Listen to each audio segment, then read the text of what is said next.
The Brook Park Fire Department is investigating what led up to a morning house fire. This happened this morning at a home on Parkland Avenue around 10. As News 5's Catherine Ross explains, neighbors tried to jump in to help.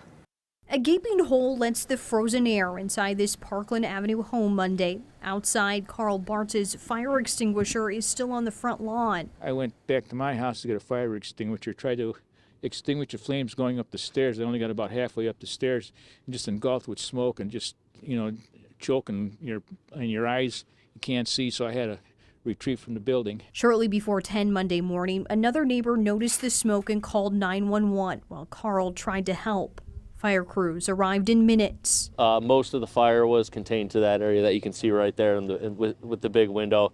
Some of it did extend down in the basement as well. The weather presented its own challenges. We're dealing with water, so obviously we have some issues with that.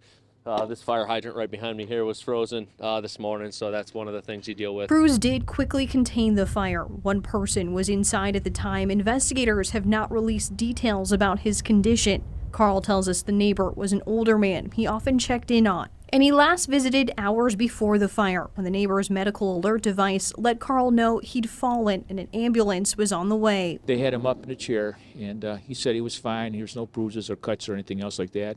He was just, tired.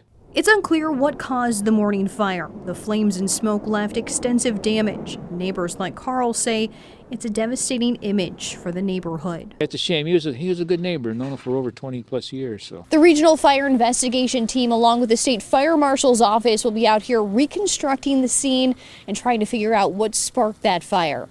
In Brook Park, Catherine Ross, News 5.